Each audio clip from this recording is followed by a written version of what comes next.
also will continue to be... We are now moving to Prime Minister's questions. Dr Danny Chambers. Number one, Mr Speaker.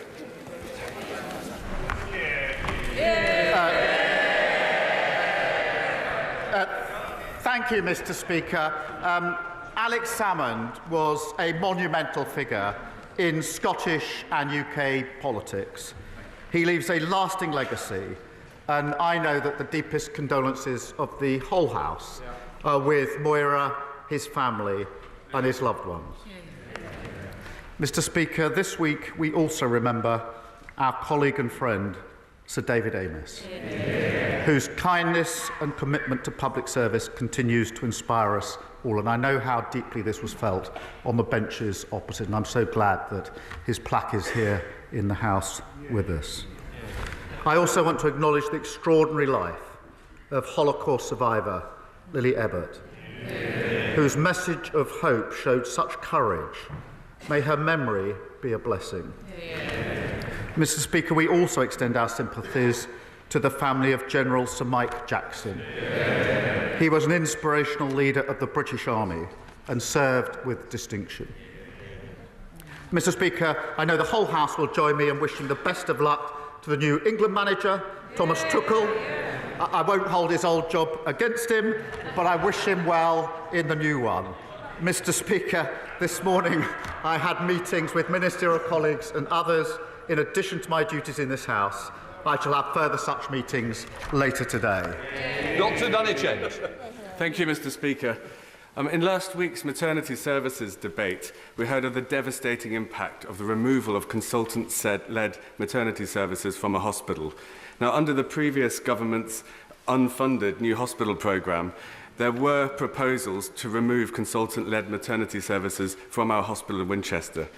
Could the Prime Minister reassure me and my constituents that under the new government that consultant-led maternity services and A&E services will remain in Winchester, and will he commit to funding properly the backlog of maintenance that has developed in our hospital in Winchester? Well, I thank him for raising this very important issue and for championing the voices of women in his constituency.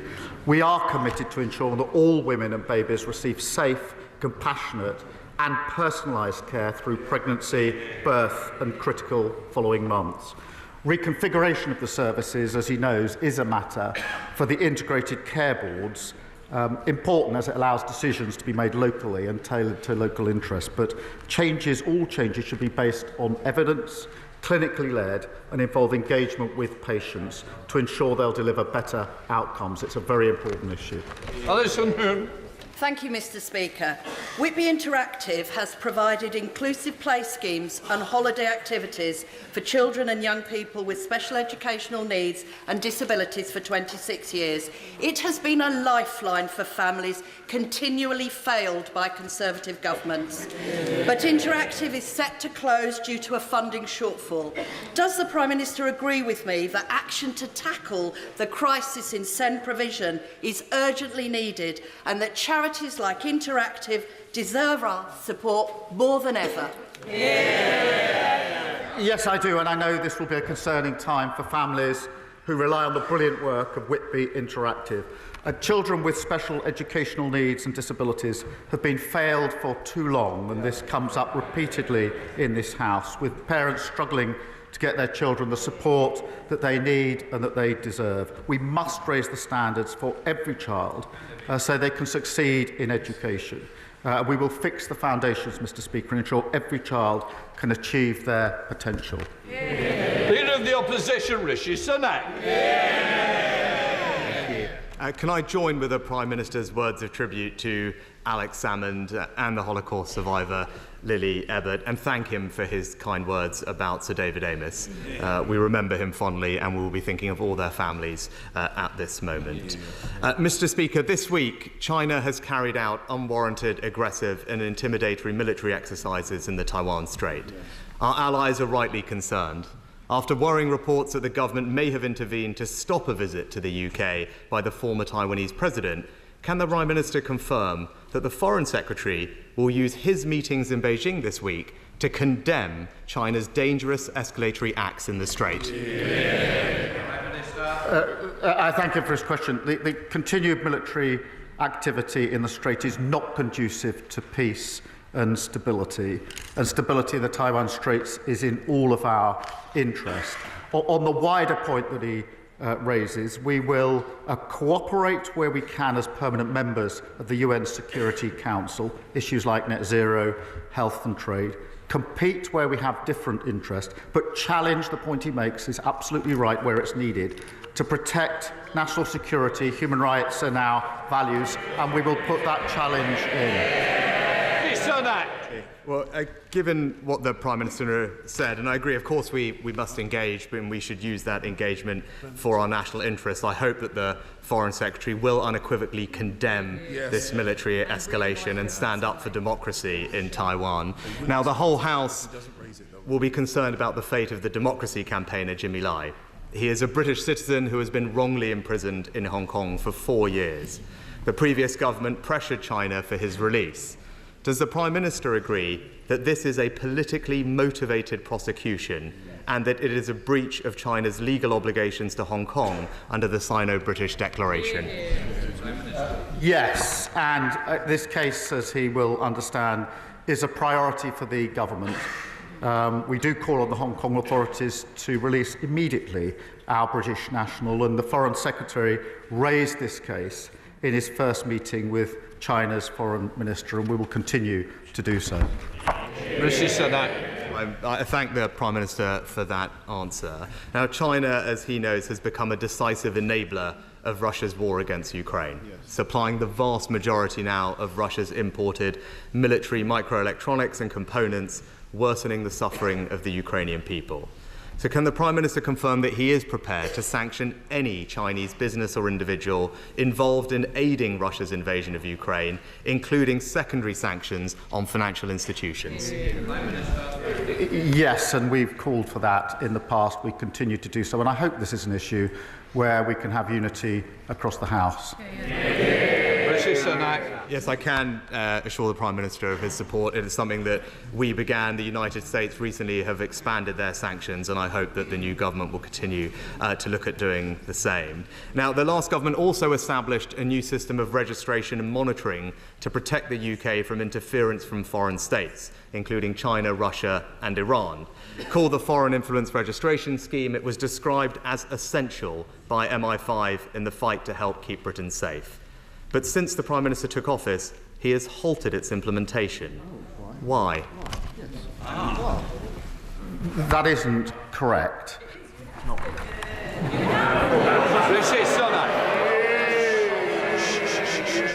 Well, Mr. Speaker, that is very clearly what the government has said. And only last week he said at the dispatch box that he would give the security forces the powers they need. And if he is going to fulfil that promise, I would urge him to get up to speed on this issue and therefore implement the scheme. Furthermore, Parliament's Intelligence and Security Committee have warned that British universities are increasingly a rich feeding ground for China to exert political influence over us. That's why we passed the Freedom of Speech Act with new powers to help defend universities from this threat, but the new Education Secretary has since blocked it. So can the Prime Minister tell us how, without this tool, the government will prevent Chinese influence over our universities? I really don't think party political points on security and intelligence.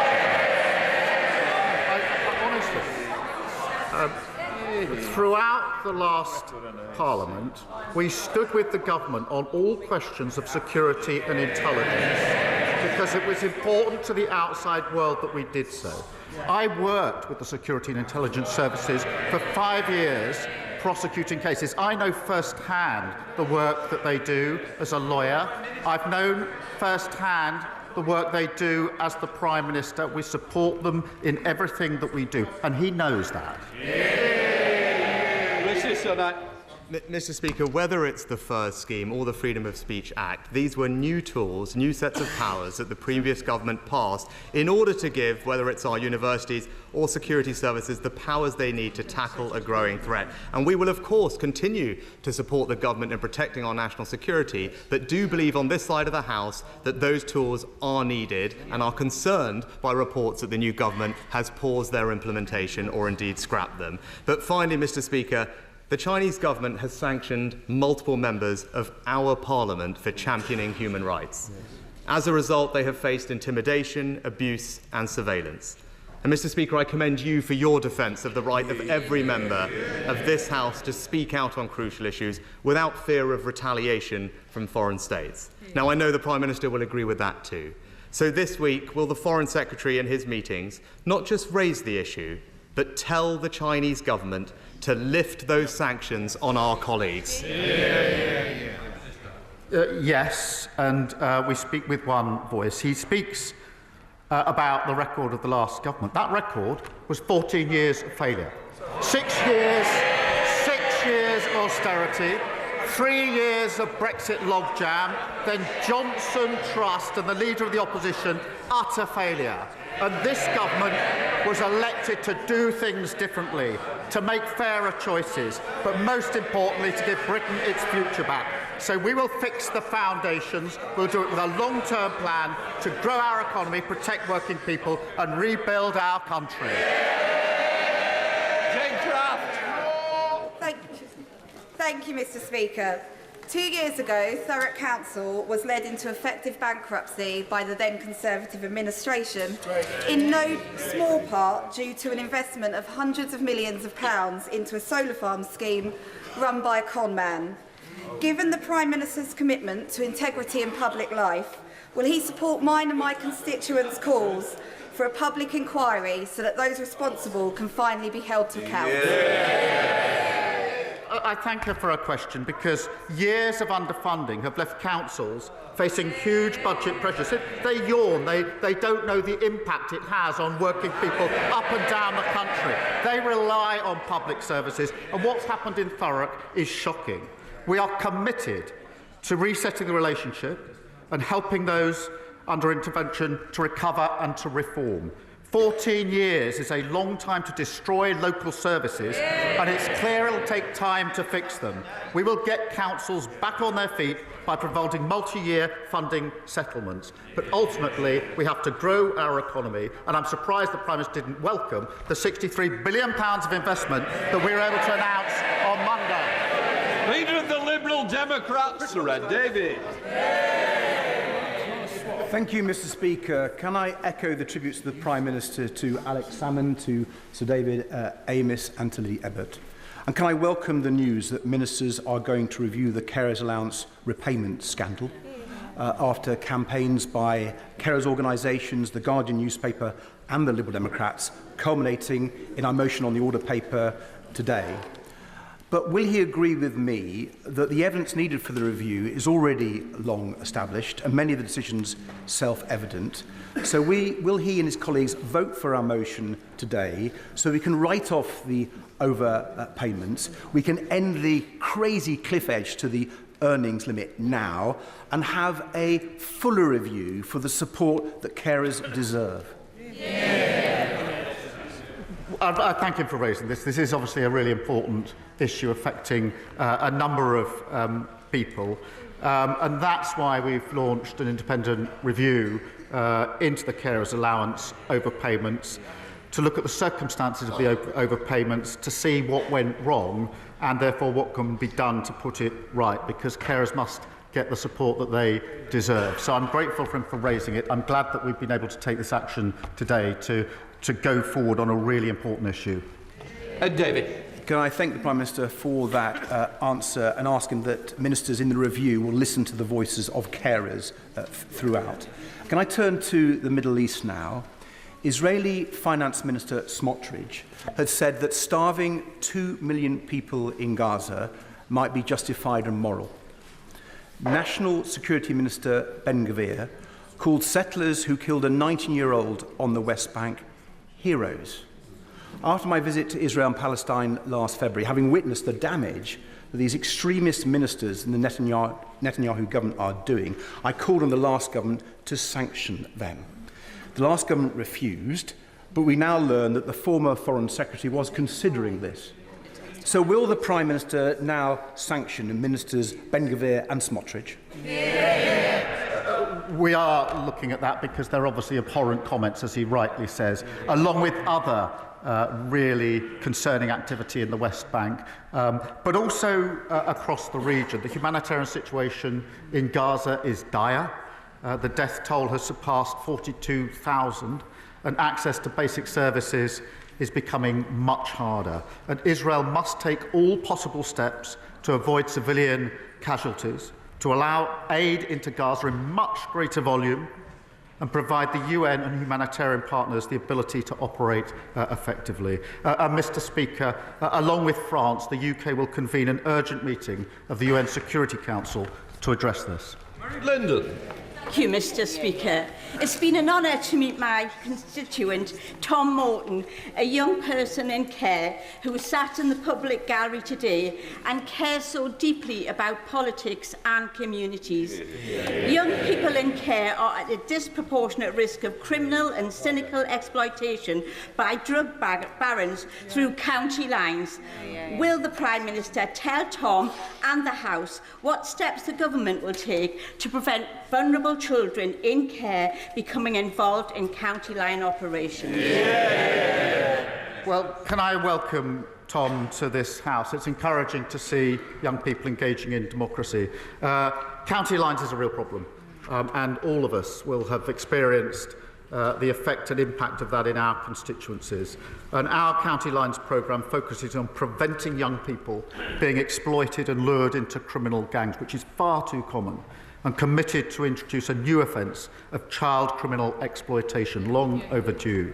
We will also create a network of young future hubs, staffed with professional youth workers, mental health support workers and career advisors, to provide focused support for young people, helping them to fulfil their ambitions and preventing them being drawn into crime.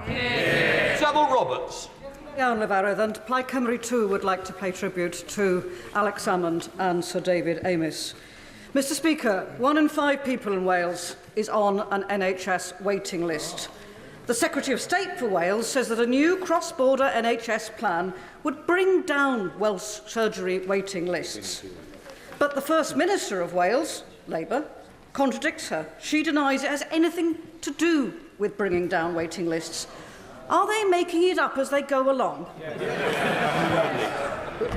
The difference is this: we now have a Westminster government that wants to work with the Welsh government to deliver for the people of Wales. For 14 long years, the Welsh government was in a position where the then government was in conflict with them. So now we will work together, collaborate, and ensure that together we deliver across Wales. Chris MacDonald. Thank you, Mr. Speaker.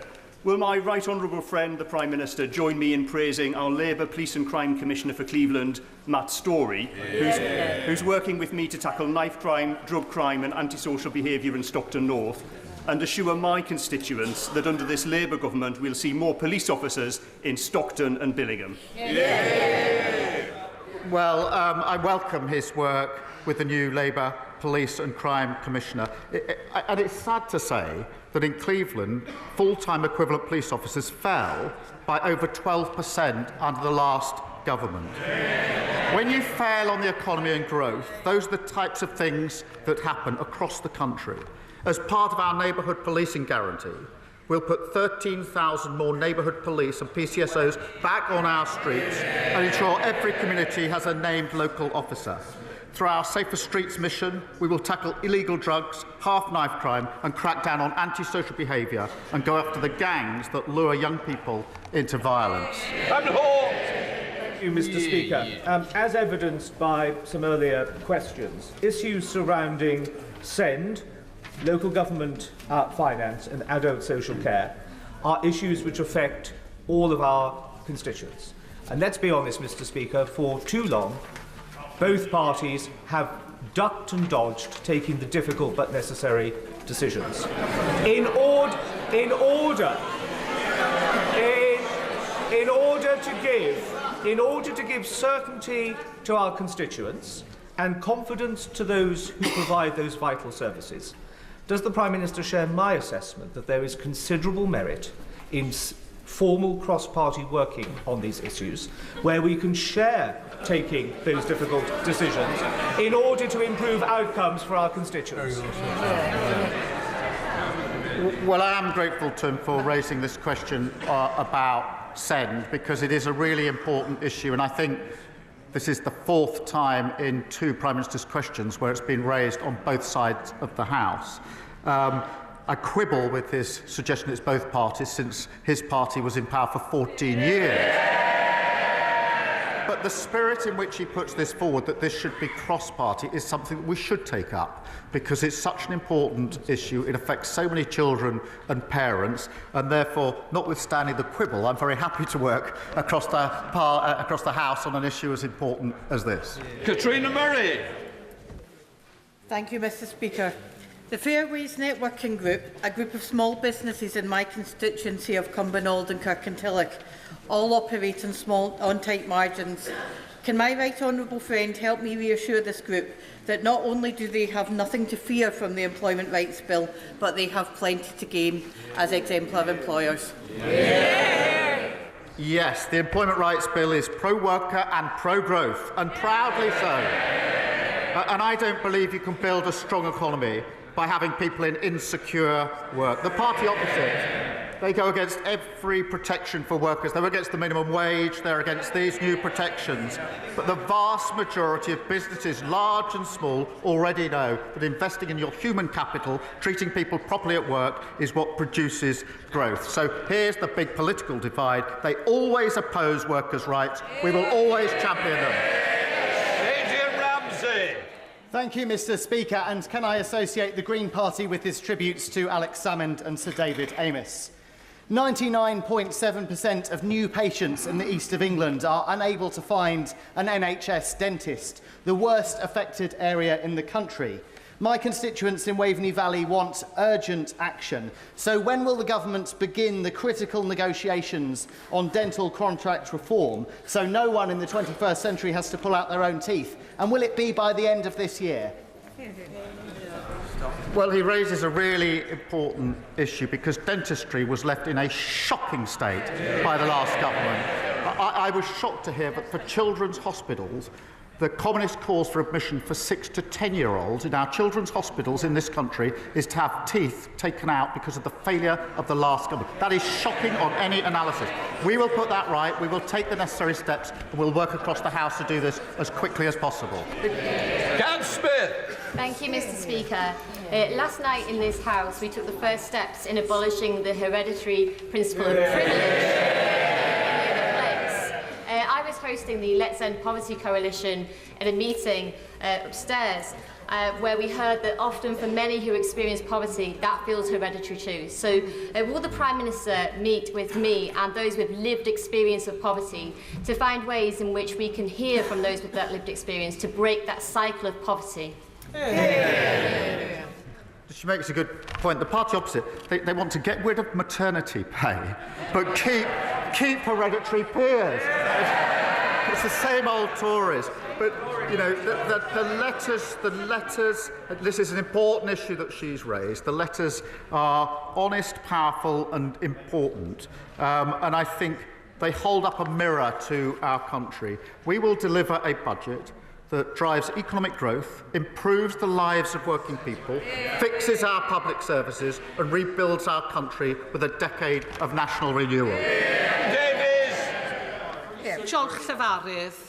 My constituent Jeanette Crawford suffers from ME and chronic pain. The cold, damp conditions of a Welsh winter are going to mean a lot more muscle soreness and fatigue for her. She's lost her winter fuel payments due to having a very small savings pot. With 86% of pensioners in poverty or just above that line to miss out in Wales, will the Prime Minister establish a social energy tariff to help people like Jeanette? On this issue of winter fuel payments, we have inherited a £22 billion black card. they should be apologising, not groaning, for leaving the country in such a state. We are committed to the triple lock. The point about pensions is really important, and that means that the triple lock means that the pension will increase again by £460 next year, which means that pensioners under Labour will be better off because we're going to stabilise the economy after that lot lost control of it. Thank you, Mr. Speaker. In Britain, the biggest killer of men under 50 is suicide. We have some of the worst paternity leave in Europe, and boys are 50% less likely than girls to pursue higher education. I know that my right honourable friend takes this very seriously, and his commitment on reducing suicide rates is very welcome. Can the Prime Minister update the House on this work, and does he agree with me that it is vital that we tackle these issues head-on because of the increasing alienation and mental health issues amongst young men?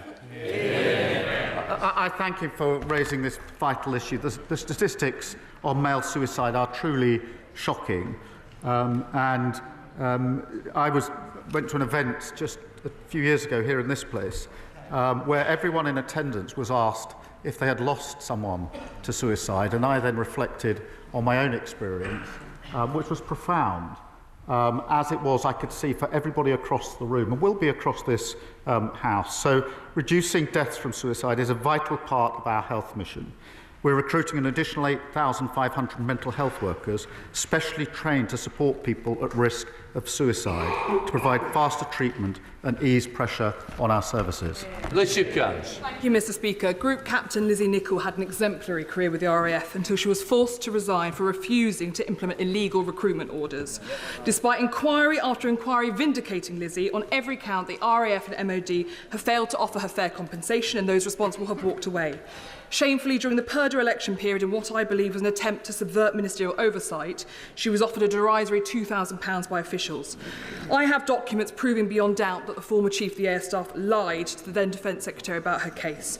The Prime Minister says he believes in righting wrongs, so will he meet with Lizzie and help ensure that those responsible do not just walk away, and that Lizzie gets the justice that she so very much deserves?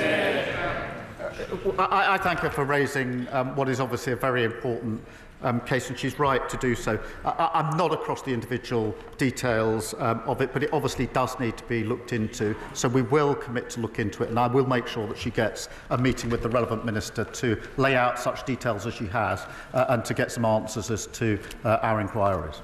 Jake Richards.